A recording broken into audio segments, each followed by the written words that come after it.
It might have been different if I didn't have my own publishing house, and the song hadn't already become popular. However, I felt unable to offer someone half of a song that was already at the top of the charts, and that, was obvious and had already proven itself. The adored country music icon Dolly Parton, who is well known for her dazzling smile and enormous heart, has now revealed a secret that she has guarded for many years. Fans are shocked when she reveals the 6 musicians she secretly hated the most at the age of 79. Nobody anticipated the rivalries, betrayals, and backstage turmoil that lurked beyond the rhinestones and charm. Who then was on the list? What actually transpired between Dolly and these celebrities? Come along as we reveal the startling facts that are changing our perception of America's love interest. Porter Wagoner is number 6, the mentor who ultimately filed a lawsuit against her. He found her, supported her abilities, and assisted in making her famous. He ultimately dragged her to court, though. Porter Wagoner was more than just Dolly Parton's duet partner. For a while, he was the guy behind the scenes of her early celebrity, her mentor, and her path to national television. When Porter invited Dolly to appear on his show, The Porter Wagoner Show, in 1967, millions of Americans watched her for the first time.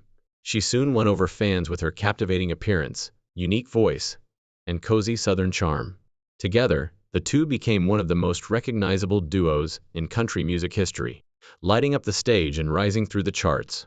Fans, however, were blind to what transpired when the camera stopped. Their relationship was anything but straightforward behind the scenes. Porter had a reputation for being demanding, domineering, and fiercely guarding his notoriety.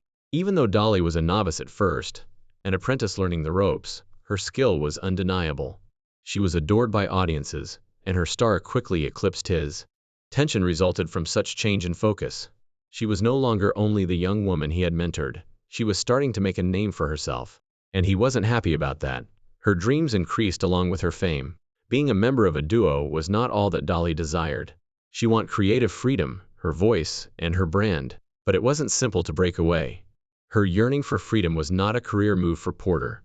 It was betrayal to him. Consequently, there was a great deal of emotional impact when she announced her departure from the show in 1974. He felt left behind. Despite feeling constrained, she went out with the intention of paving her own route. Then, 5 years later, the past suddenly returned. When Porter sued Dolly for $3 million in 1979, it shocked the country music industry. He demanded a share of her achievement on her own, and said she had breached their agreement.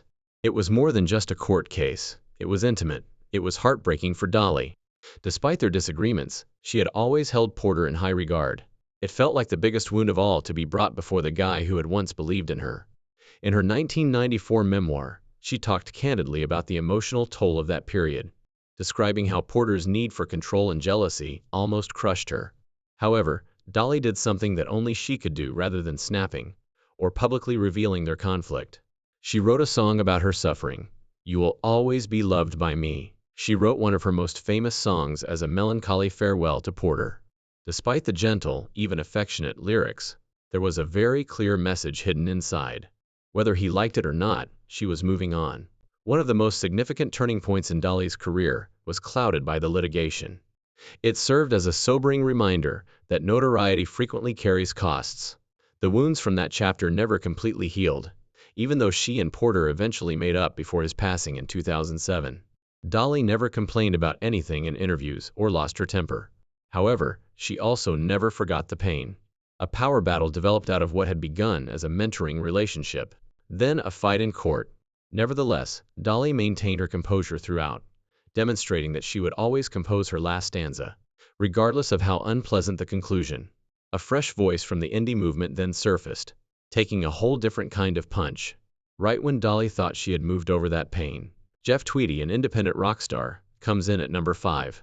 The frontman of the well-known indie rock band, Wilco, Jeff Tweedy, was asked a straightforward question in 2023, during what was meant to be a lighthearted and amusing interview. Which music simply doesn't affect you on an emotional level? It was intended to be innocuous, the sort of incidental moment that is typically dismissed. However, Tweedy's subsequent remarks did not subtly disappear into the background.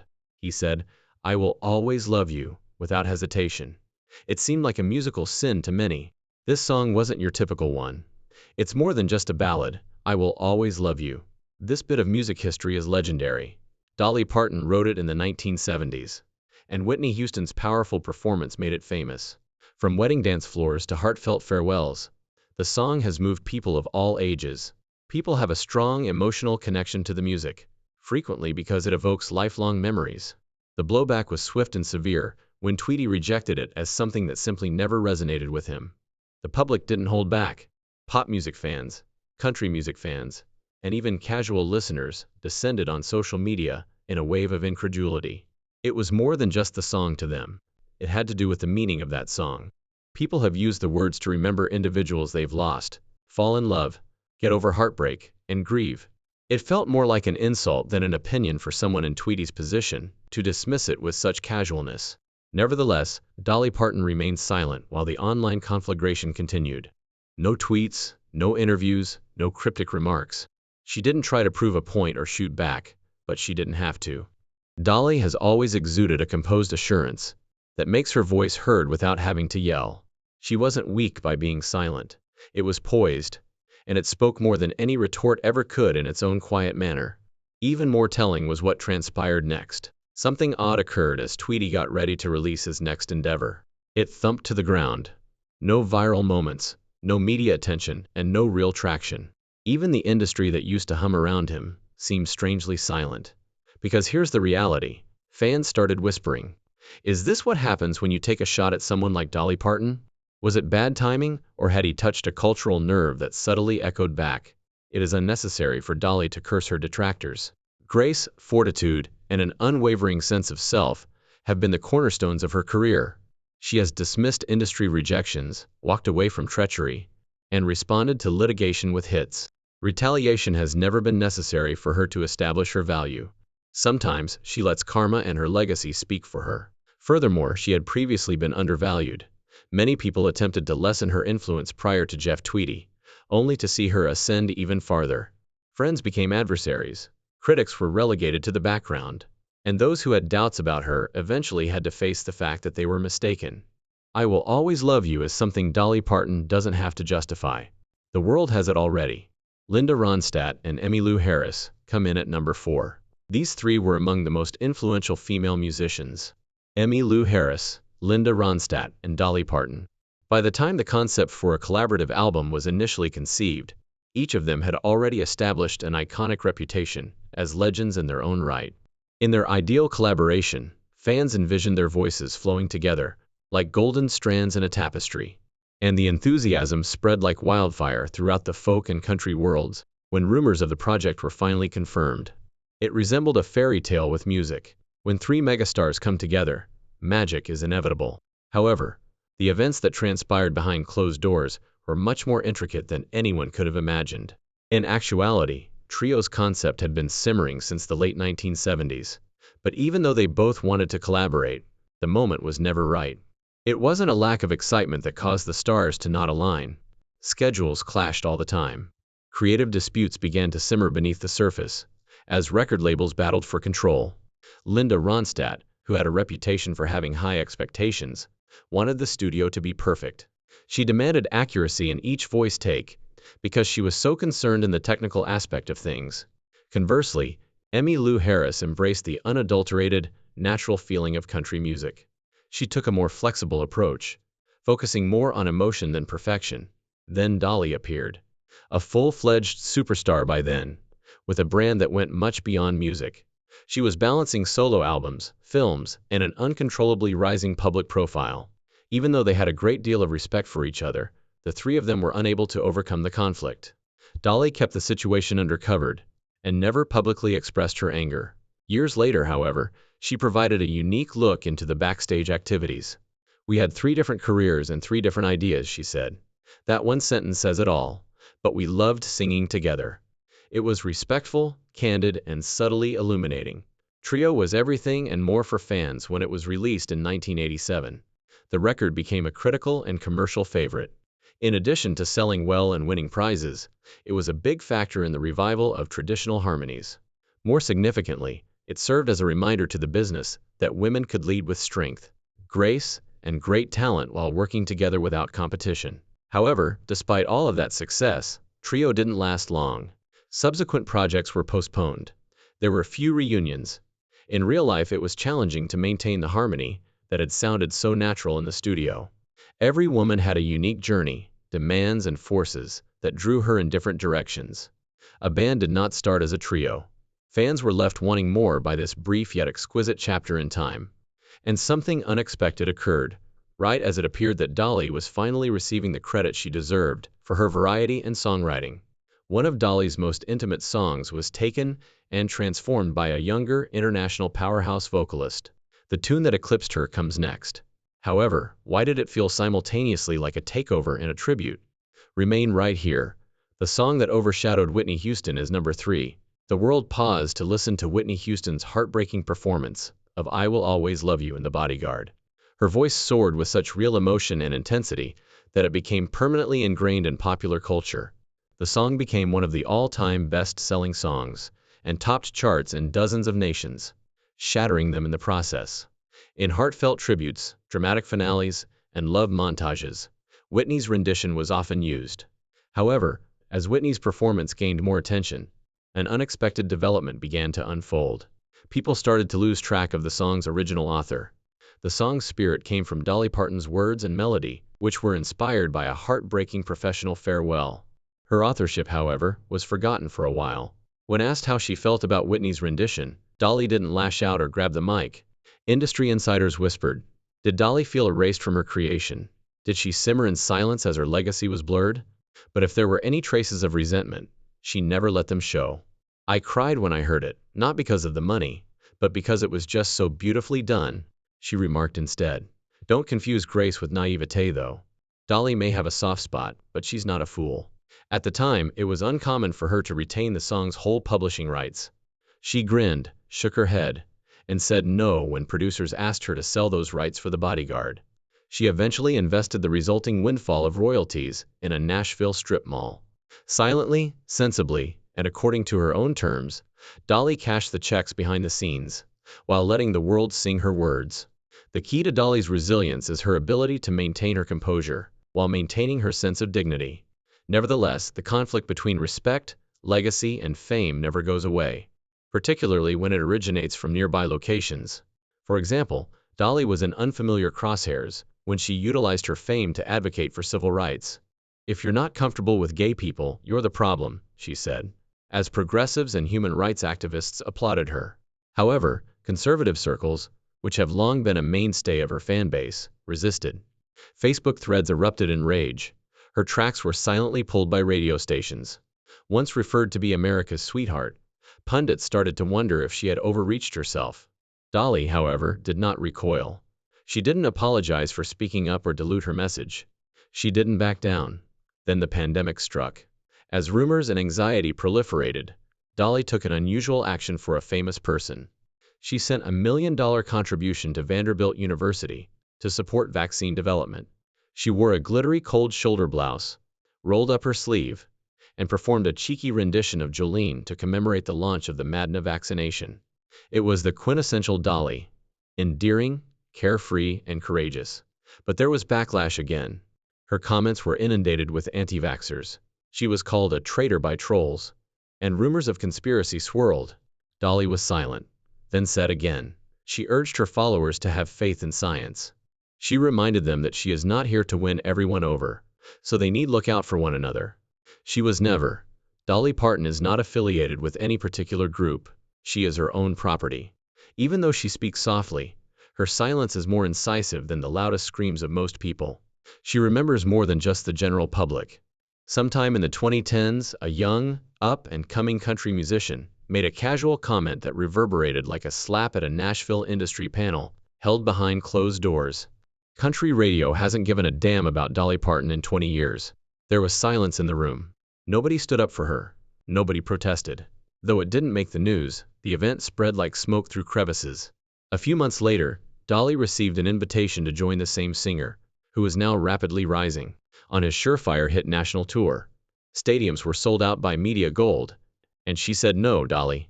Silently, politely, and without explanation, just a gentle no. She hadn't forgotten, however, according to insiders. The words came back to her. She does it every time. Because when Dolly doesn't clap back, Nashville has learned that it's not because she didn't hear you. Her silence is the clapback. That's why. The goddaughter is on the following page. She stepped aside. Did that freedom, however, come at an unexpected cost? Continue to observe.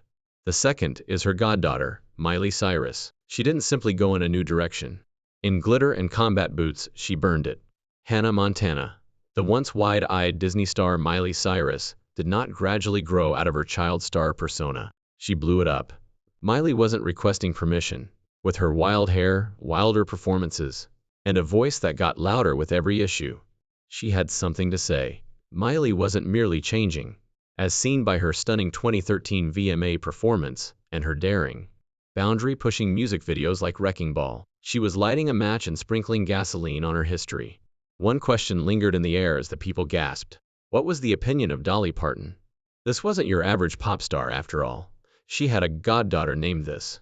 There were rumors.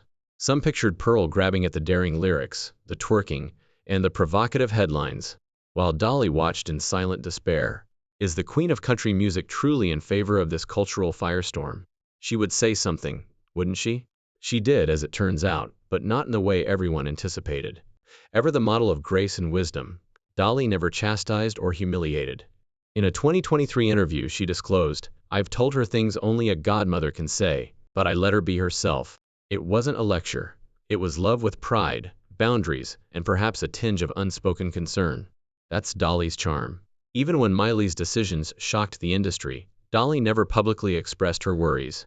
She supported her goddaughter, praised her bravery, and championed her talent, even when others referred to it as a disguised meltdown. However, behind closed doors, there were probably moments of tension, private conversations laced with love and concern. However, unlike many, Dolly did not use the media to parent, and when critics attacked Miley, she did not defend or clap back. Instead, she remained steadfast, firm, and quiet, but unmistakably supportive. However, not all critics remained anonymous. Years ago, during an open industry round, someone made a comment that Dolly would never forget. Perhaps it was a casual comment, but it undervalued the legacy she carried. And that moment, silently etched in her memory, would later reappear as a decision rather than a grudge. When that same individual reached out to her, offering her a high-profile collaboration, Dolly graciously declined. No drama, no shade, just a gentle no. Reinvention isn't a survival strategy for Dolly Parton. It's a signature move from a woman who knows her worth and never forgets who doubted it. At 79, Dolly continues to rewrite the rules of fame, womanhood, and artistry. And while others fade, she thrives. She doesn't just adapt to new eras, she defines them. The world gasped when Dolly revealed her first rock album, Rockstar, in 2023. It wasn't a trip down memory lane. Rather, it was a declaration. It wasn't country rock or pop rock, but a full-fledged rock record featuring superstars, like Paul McCartney and Stevie Nicks, and a leather jacket. She joked, "I may not be a rock star, but I sure can play one," and she did it flawlessly. The album was a huge hit, was praised by critics, and Dolly once again demonstrated that she doesn't fit into any genre, because fame is calling harder than ever. Big Red Buttons, Judges' Chairs, American Idol, and The Voice were among the talent shows that awaited her. But she declined. She said, "I can't be the one to break a heart." That wasn't just humility, it was vision. She knew the weight of her words, the power of her influence, and she wasn't going to use it carelessly. She didn't say that because she was afraid of the spotlight, but because she didn't want to crush anyone's dream. It was more than a project, it was a full-circle moment. From poverty to stardom, from the backwoods of Tennessee to the lights of Times Square, Dolly wasn't just sharing her story, she was taking over her stage when she announced her next major endeavor in 2024, a Broadway musical about her life called Hello, I'm Dolly. I'll always be Dolly though, and that's the real secret. She's not following trends, she's setting them. When asked if she still sees herself as a country artist, despite her international fame and genre hopping, she paused before responding, "I'm whatever I need to be." A younger star once said something that rocked the room. Why did Dolly's silence make the industry shudder? Stay tuned. First, the younger star who called her irrelevant was never caught on tape. There was no official denial or confirmed clip, but the rumor started in the early 2000s during a live panel with up-and-coming country music stars. It wasn't shouted, bold, or even careless, but the effect was immediate. The air went silent. people shifted uneasily, and a young artist, still advancing in her career, but already full of confidence, reportedly said something that stopped the room cold. She hasn't been heard on country radio in 20 years. The silence that ensued, according to those who witnessed it, was more potent than any argument. The name they refused to utter out loud was Dolly Parton. As usual, Dolly remained classy, not naming names, appearing on talk shows, or posting cryptic quotes. When that same young artist asked Dolly to join him on stage for a duet during his national tour, with sold-out arenas, media buzz, lights, cameras, and everything in place, she declined. Insiders close to her circle shared a single message, which quickly went viral on fan forums and music blogs. Why sing beside someone who thinks you're irrelevant? Because when Dolly chooses to remain silent, it's not an absence. Rather, it's a message, a boundary, a reckoning wrapped in rhinestones. Dolly has handled disrespect with grace and turned insults into platinum records for more than 50 years. But beneath the glitter and sweet laugh, there's a woman who never forgets. Please share your ideas in the comments section, and don't forget to like and subscribe. Even if the country charts may change, Dolly Parton rewrites the game on her terms.